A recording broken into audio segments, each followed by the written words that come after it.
Hey there, I'm Michael. Take a seat and I'll tell you about Magmeda Monsters, coming to Kickstarter soon.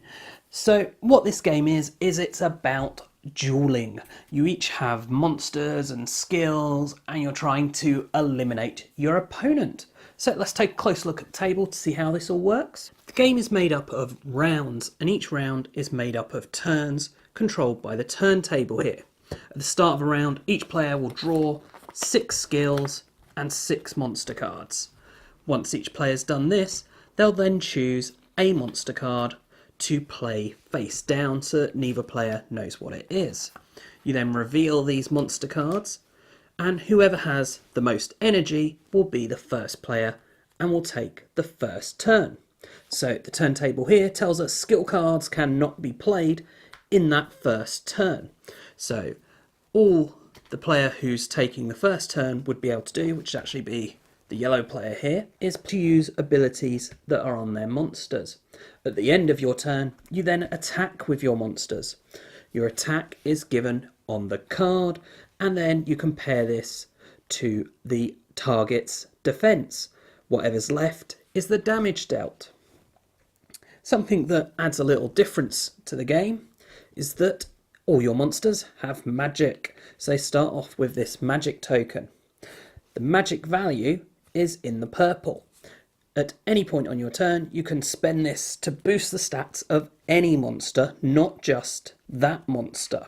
This is important because once you get down to these backup turns here, you're able to play additional monsters called backups. The backups you cannot attack during the turn they are played, but you can still use their magic, so you can create an effective combo, and you can also still use their skills. You just won't attack with them. If you still have multiple monsters in a later turn, you will be able to attack with all of them. Once all 6 of a player's monsters are destroyed, that's the end of the round. And the game is made up to 3 rounds, and whoever wins 2 out of 3 wins the game. So what do I think then? Well, let's start with the artwork. I kind of like this artwork. Yes, it's basic. Yes, there'll be a lot of people who dislike it. But for me, it just has this kind of 80s feel to it that just creates nostalgia in me and makes me like it. With regards to components, this is a prototype, so the components will not be comparable to what you might be able to get.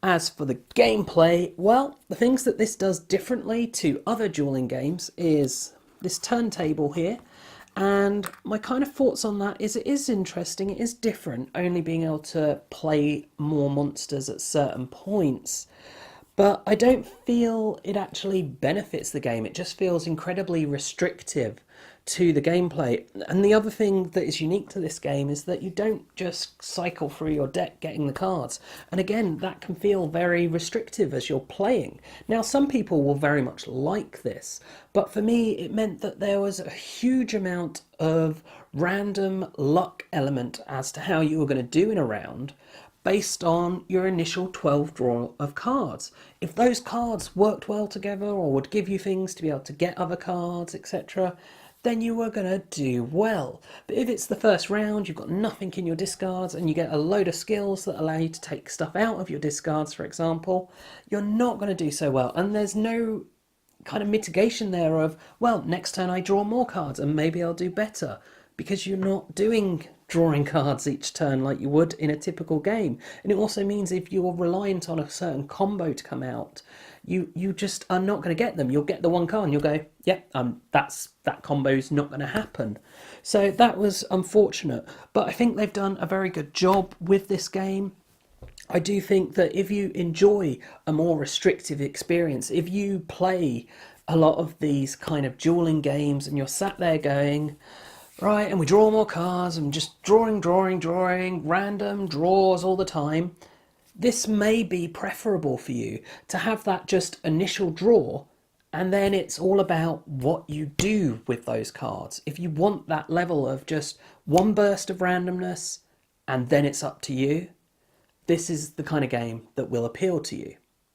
So that's my thoughts on Magmeda Monsters by Rapid Leaf Productions, currently up on Kickstarter. You should be able to find a link in the description to that. I do hope you've enjoyed this video. If you have, please do check out the rest of the videos on the channel, as well as subscribing and sharing the channel. And as always, thanks for watching, and bye for now.